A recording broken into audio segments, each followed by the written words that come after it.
오늘 사도행전 20장 1절부터 12절까지는 지금 내용은 굉장히 짧은데 사도 바울과 그 일행이 걸어갔었던 그 지역은 굉장히 멉니다. 그리고 많은 거리를 오고 갔습니다. 여기 1절 보면은 소요가 그쳤다라고 했습니다. 에베소 지역, 소아시아에 있는 여기저기 주보에 요도를 잠깐 봐주세요. 여기 이 볼드체로 아시아 영어로 써 있는 데 있죠. 거기가 소아시아입니다. 그리고 왼쪽에 그리스라고 돼 있어요. 그거를 이제 마게도냐, 그리스. 그리고 밑에 보면은 섬처럼 돼 있는 데 있죠. 그게 고린도입니다. 그래서 지금 이쪽에 이 에베소 지역이 소아시아 지역인데 여기에서 소요가 끝나고 이제 바울이 이 마게도냐, 이 헬라, 그리스 쪽으로, 여기 그리스 대신에 우리말로는 헬라로 이렇게 번역이 되어 있습니다. 이 마게도냐, 이 유럽 지역으로 지금 건너가서 그곳에서 다시 아시아 쪽으로 돌아오는 겁니다. 근데 원래대로 하면은 여기 마게도냐 이 그리스 쪽으로 쭉 밑으로 내려와서 거기 고린도에서 배를 타고 여기 오른쪽 끝에 보면은 예루살렘 그쪽 지역을 수리아라고 합니다. 그쪽으로 배를 타고 가려고 했었어요. 그런데 여기에서 모종의 바울을 죽이려고 하는 그런 공모를 알았기 때문에 배를 안 타고 다시 이 위쪽으로 올라갑니다. 위쪽으로 올라가서 아시아로 들어가는 그 과정이 여기에 지금 내용입니다. 오늘 본문에서는 크게 두 가지 보겠습니다. 첫 번째 하나는 하나님의 인도하심입니다. 그 다음에 두 번째는 격려입니다. 격려. 두 가지 보겠습니다. 먼저 하나님의 인도하심을 보겠습니다. 소요가 마치고 난 다음에 보통들 보면은 소요가 다 끝났으니까 에베소에 그대로 있으면 되지 않겠느냐라고 생각했는데 아마 이 바울은 기도를 통해서 이제는 떠나야 될 때가 됐다라고 아마 판단이 선 것 같습니다.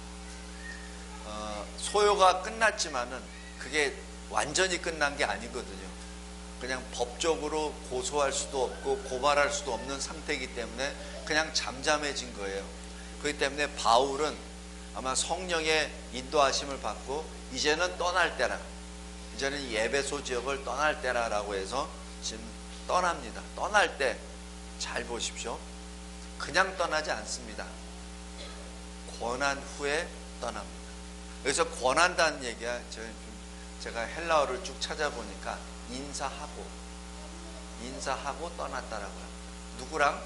거기 있는 제자들, 교회 성도들하고 인사하고 떠납니다. 성도 여러분, 우리가 들어오고 나가고 이런 걸 할 때 항상 인사하고 하는 이유가 그냥 단순히 거칠애가 아닙니다.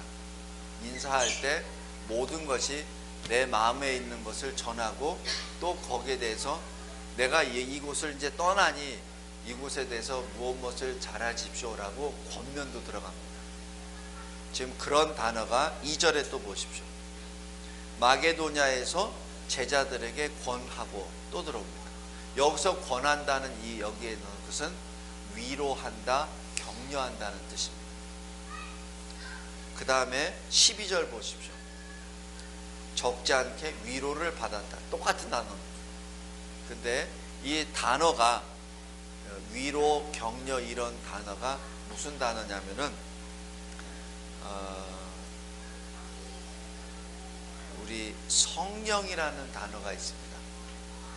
헬라어로 보혜사라고 얘기하죠. 요한복음 14장 16절 한번 보세요. 요한복음 14장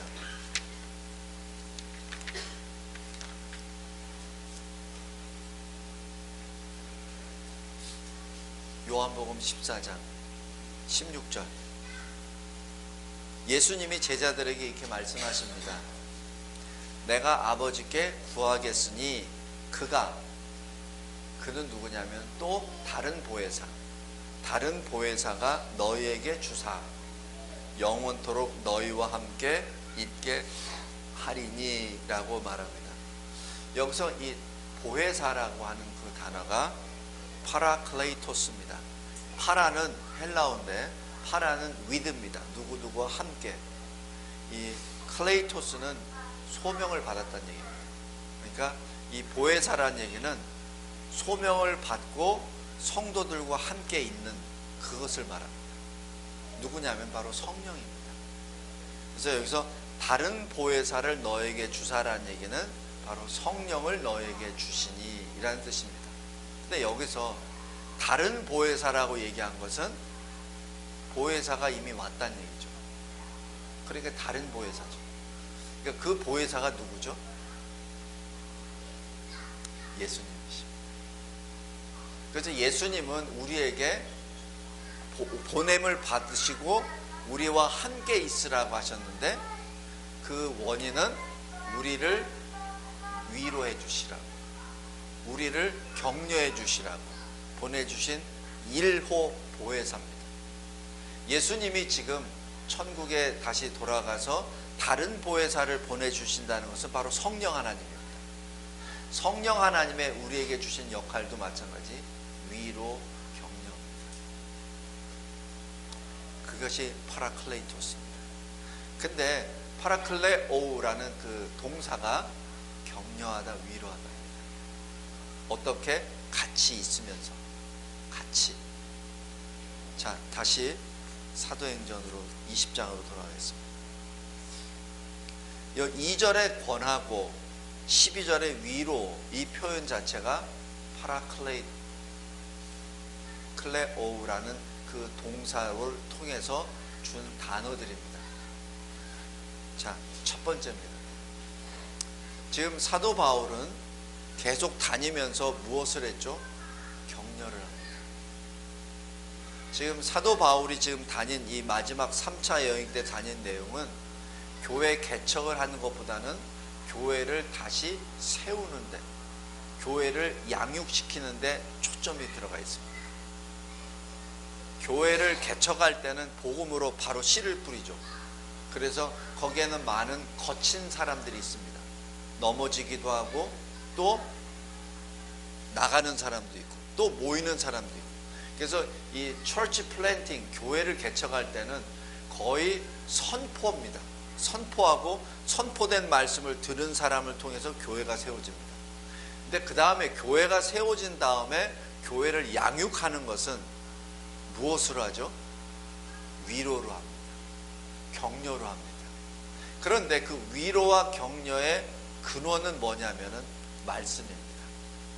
사도 바울이 2차 선교 사역이나 3차 선교가 할 때 쭉 볼 때 잘 보시면은 거기 가서 책망을 하고 꾸짖는 것보다는 거기서 위로를 합니다. 물론 고린도 서신을 통해서 고린도 교회를 향하여 책망도 하고 내가 거기 갈 때 가만히 안 두겠다라는 말씀도 전하긴 전합니다. 그러나 잘 보십시오. 고린도 전서에도 내가 우리랑 있을 때는 별로 말도 못하더니 떠나고 나니까 뭘 이렇게 강한 어조로 서신을 쓰는 이런 표현이 있습니다. 사도 바울이 어떻게 했는지를 잘 미루어 짐작할 수 있습니다. 사도 바울은 제차 3차 방문해서 그 사람들에게 위로를 줍니다. 그것이 바로 다른 보혜사 성령 하나님이 하시는 그 일입니다. 이것이 첫 번째입니다.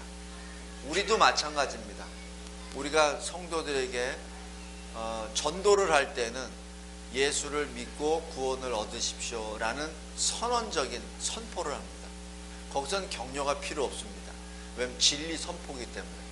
그래서 거기서 하나님께서 구원하시기로 작정한 사람들이 회개하고 돌아오면은 그 사람들 가지고 철치 플랜팅, 교회가 개척이 됩니다. 그 다음에 교회가 개척되고 난 다음에는 이제는 생명의 양식 계속 먹이고 자라게 해야 되잖아요. 물을 주기도 하고 또 햇빛을 쬐기도 하고 양분을 주기도 하고. 그건 뭐죠? 바로 위로입니다. 왜냐하면 처음에 말씀을 받고 왔습니까? 그런데 처음에 말씀을 듣고 온 사람은 옛사람의 모습이에요. 실은 그 말씀을 듣고 오긴 왔는데 모든 자기의 그 입은 것은 다 옛사람이에요. 근데 옛사람 것을 벗고 다시 새롭게 하려면은 말씀 안에서 성장을 해야 되는데, 성장을 하기 위해서는 물을 줘야 되고, 성장을 하기 위해서는 바로 햇빛을 쬐어줘야만 합니다. 그래서 개척과 양육은 같은 내용이지만은 약간씩 다릅니다.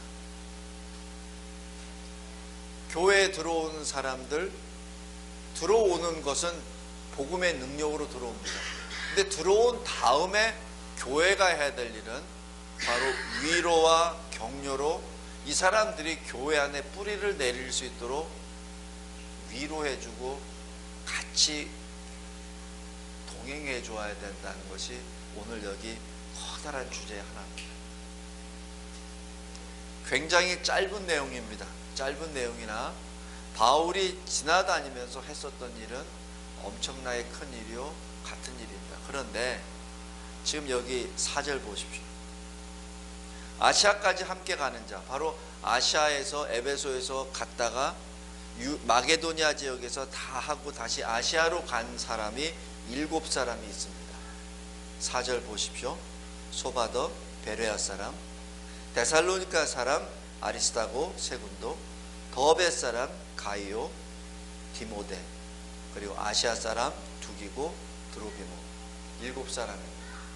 지금 이 바울이 교회를 개척하러 다닐 때는 혼자 아니면은 제자 몇 명, 실로, 누가, 디모데, 그 정도입니다. 숫자가 적어요. 철치 플랜팅 할 때는, 교회를 개척할 때는 소수 인원으로 쭉 갔습니다. 그런데 교회를 양육시킬 때는 이렇게 많습니다. 지금 이 사람에다가 바울이 들어가죠. 그 다음에 이것을 기록한 누가가 들어가죠. 실로가 들어가죠. 지금 굉장히 많습니다. 무엇을 말하죠? 교회 개척보다 교회를 양육하는 것이 더 힘들다는 것을, 교회 개척보다 교회가 제대로 선을 수 있도록 하는 그 인력이 더 많이 소요된다는 것을 의미합니다. 우리도 보면은 교회에서 처음에서 복음 듣고 이게 들어왔어요. 근데 그 사람이 정착하기 위해서 얼마나 많은 사람들이 그 사람을 돌봐야 됩니까? 어떤 경우는 비위가 안 맞을 때도 있어요. 어떤 때는 참 속이 상할 때가 있어요.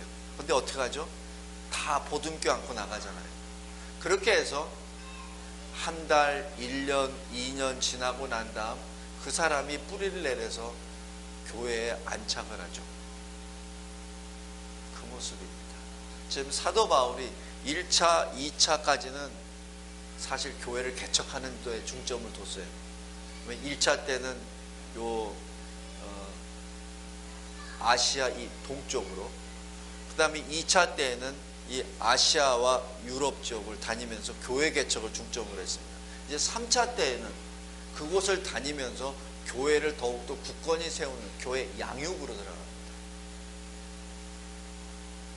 어찌 보면은 제자 양육을 했다고 볼 수 있어요.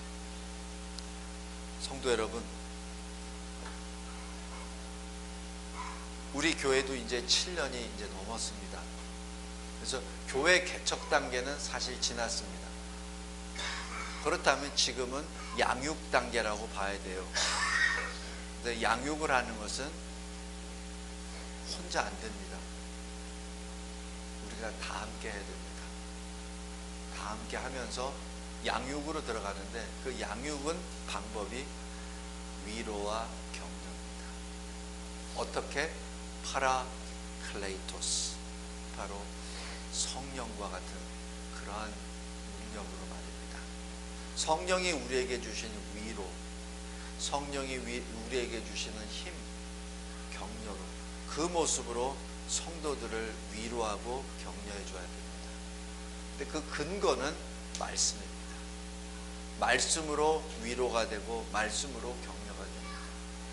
그러지 않을 때는 교회가 굳건하게 서지를 못합니다. 씨를 뿌려서 복음에 의해서 교회는 생기긴 생겼으나 교회가 자라지 않는다는 것을 의미합니다. 그것이 이번 여기 본문 중에 큰 주제 하나입니다. 또 여기 7절부터 12절까지 보십시오. 그 주간의 첫날이라고 했습니다. 이것이 이 신학적으로 구약의 안식일은 토요일이었으나 신약의 안식일은 바로 주일, 세상적으로 일요일이 됐죠. 그래서 주간의 첫날, 바로 주일날 성찬식을 하기 위해서 지금 모였습니다. 아마 큰 공간이 아니었기에 다락으로 해서 3층까지 아마 있었던 그 지경이었던 것 같습니다. 왜냐하면 그리스도인들이 커다란 공간에서 모이는 것은 상당히 제한을 받습니다. 뭐 지금이야 자유가 있고 하니까 능력만 되면은 큰 건물을 교회로 삼아서 하지만은 이 당시만 하더라도 교회 건물이라고 하면 없었을 거예요. 그냥 성도들이 사는 것 중에 좀 부요한 성도들이 머물고 있는 집이나 아마 어떤 그런 회관이나 이런 데서 모였을 겁니다.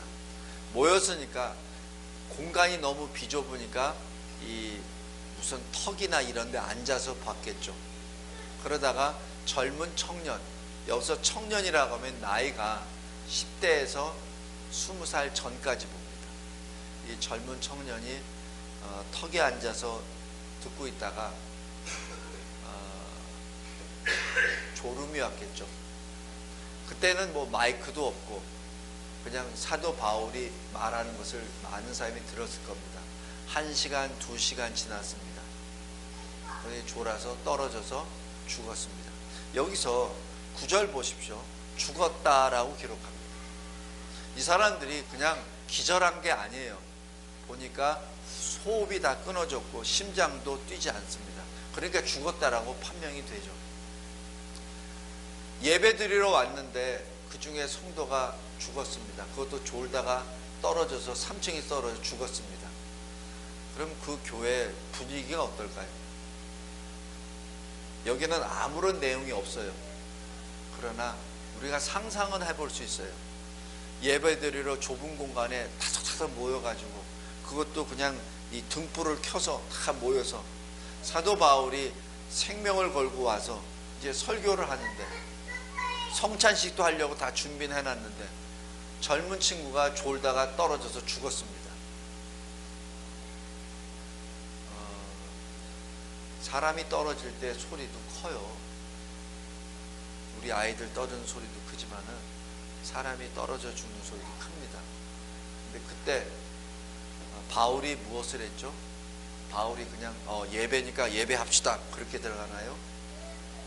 죽은 자는 죽은 자고 산 자는 예배 드립시다 이렇게 했나요? 아닙니다. 아닙니다. 10절 보십시오. 바울이 내려갑니다. 그에서 엎드려 몸을 안습니다. 이 모습은 엘리야와 엘리사가 하는 모습입니다. 엘리야와 엘리사가 죽은 딸, 죽은 자를 할 때 이렇게 했어요. 이 얘기는 뭐냐면은 바로 죽은 시신을 자기가 안는 겁니다. 그거 쉬운 거 아닙니다. 시체를 안는다고요? 아닙니다. 바로 시체를 안고 하나님께 기도한 거죠. 뭐라고 기도한지는 잘 모르겠습니다. 그냥 하나님, 이 젊은 친구 하나님께 예배 드리러 오다가 이게 죽었습니다. 여기 성도들이 이 죽은 친구로 인하여 얼마나 낙심하겠습니까? 이 친구를 다시 살려주세요. 하나님이 살아계심을 나타내 주시옵소서. 아마 어떤 기도를 굉장히 많이 했을 겁니다. 시간적으로는 어떤지 모르지만은 바울이 온 힘을 다하여 아마 기도했을 겁니다. 그리고 하나님이 이 젊은이를 살려주셨다는 사인을 보고 이렇게 말합니다. 떠들지 말라. 그에게 생명이 있다. 여기서 떠들지 말라는 건 왜 했겠습니까? 굉장히 시끄럽다는 것을. 왜냐하면 사람이 죽었는데, 그죠?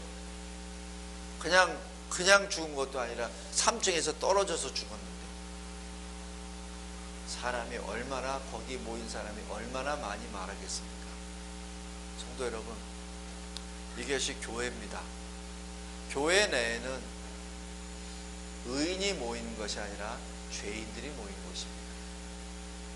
교회에는 항상 정신을 또렷또렷하고 하나님의 말씀을 잘 듣는 사람만 모이는 것이 아니라 조는 사람도 제법 있고 자는 사람도 제법 있습니다.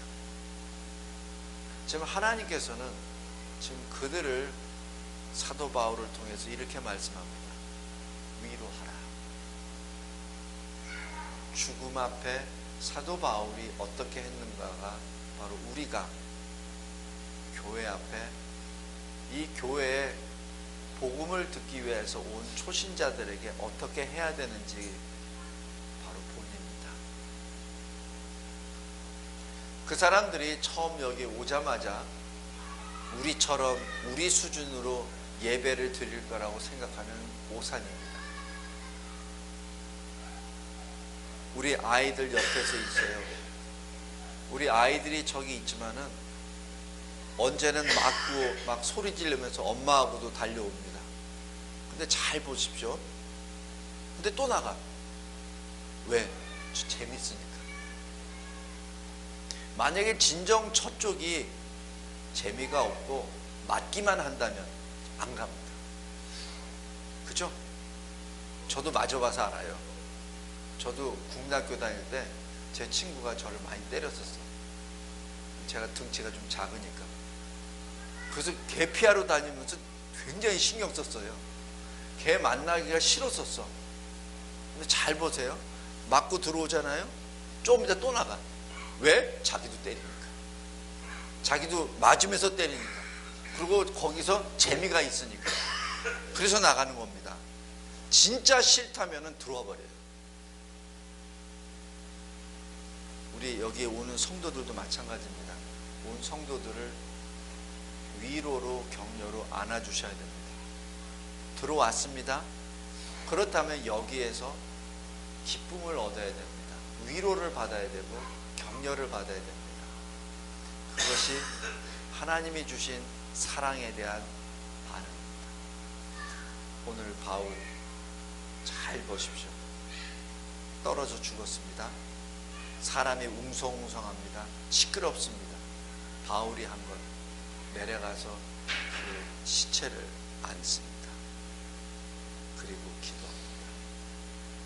표현은 안 했지만 아마 바울이 있는 모든 눈물은 다 흘리며 기도하지 않았나 생각이 듭니다.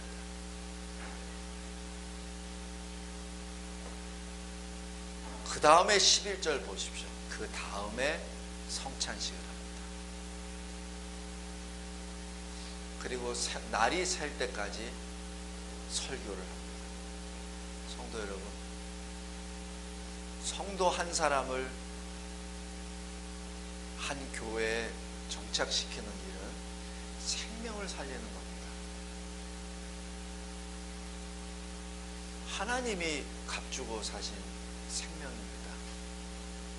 그런데 우리 자신의 작은 실수나 우리 자신의 약간 좁은 소견이나 마음이나 감정으로 인하여 그 사람을 교회에 정착시키지 못한다면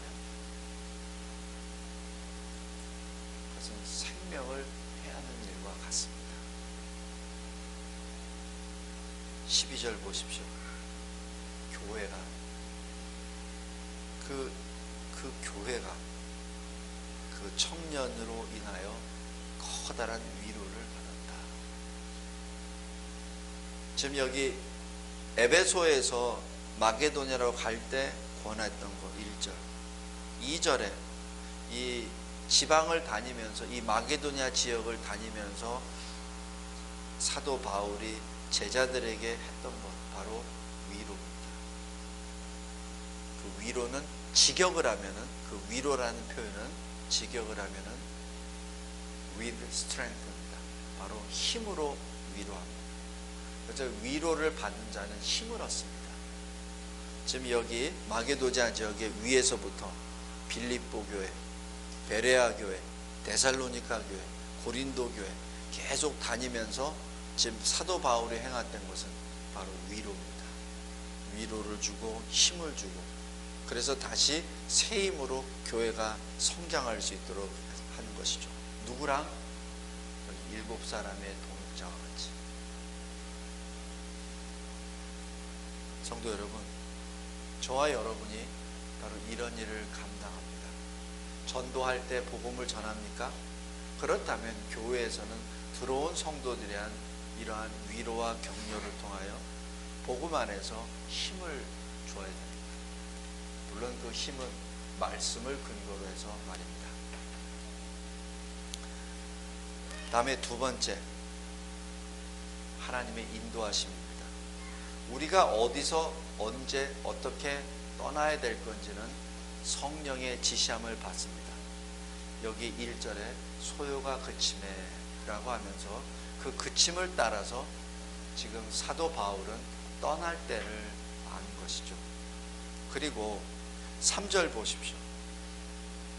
유대인들이 자기를 해하려고 공모함으로 배 타고 수리아 예루살렘으로 가려던 계획을 수정하고 다시 마게도냐로 걸어서 올라가서 다시 수요리아로 들어갑니다. 이것이 하나님의 인도하심입니다. 우리는 어떤 때는 내가 처음에 세운 계획이 이거니까 나는 밀고 나가야 돼 라고 생각합니다. 그것을 사람들은 추진력이 있다, 그리고 참 고집이 세다, 또 무슨 뭐라 그러죠? 추진력이 있다, 뭐 이렇게 표현을 합니다. 그러나 하나님의 일을 할 때는 그 추진력이 내가 돼서는 안 됩니다. 그 추진력이 성령이 되셔야죠. 그 추진력이 내가 돼서는 무리수가 됩니다. 여기 만약에 20장 1절에 바울이 에베소에 그대로 있었다면 아마 소유사태 또 일어났을 겁니다. 나는 여기서 에베소 교회를 확실히 더 세우고 에베소 교회를 더 부흥시키고 여기서 뭘 해야 되라고 고집했다면 아마 바울이 여기서 어떻게 추방됐을지 모릅니다. 3절에 만약에 바울이 아니야, 나는 죽어도 여기서 배 타고 가야 돼 라고 만약에 했을 때는 죽을 수도 있습니다. 아니면 죽지 않는다면 어떠한 이상한 모습으로 끌려다니다가 아마 갔을지도 모릅니다. 그것은 하나님이 원하시는 방법이 아니죠.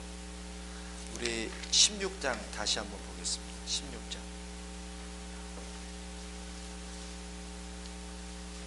16장 6절 7절 잘 보십시오. 바울이 아시아에서 말씀을 전하려고 했으나 뭐라고 하죠? 성령이 아시아에서 말씀을 전하지 못하게 하시거늘. 다음에 7절 보십시오. 비두니아로 가고자 가서 거기서 복음을 전하려고 했었는데 힘썼는데 예수의 영이 허락하지 아니하고. 제가 이 선교학을 강의하면서 한 커다란 한 분야가 바로 이 부분입니다. 지금 내 뜻을, 내 의지를 관철하려고 하느냐, 아니면 나를 보내신 성령의 뜻대로 하는 거냐, 그것을 식별을 잘해야 됩니다. 선교는 하나님이 하십니다. 그리고 하나님의 뜻대로 행하십니다. 오늘 20장 1절에서 12절까지 첫 번째, 교회를 개척한 이후에 할 일은 교회 양육입니다. 전도 이후에는 제자 양육이죠. 근데 그 양육은 말씀을 기초로 한 격려와 위로입니다. 그것은 끊임없이 진행돼야 되고 그 일은 혼자 안 됩니다. 오히려 전도나 교회 개척보다 더 많은 사람이 필요하고 더 많은 시간이 소요가 됩니다. 왜냐하면 사람이 그만큼 변화되는 것이 어렵기 때문에 그렇습니다.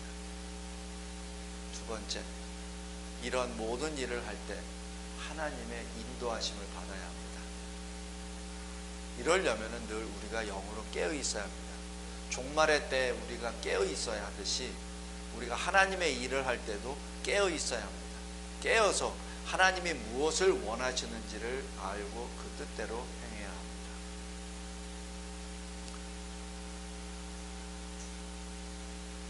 우리가 하나님 앞에 받은 거룩한 사명, 복음을 전하고 제자를 양육하는 데 있어서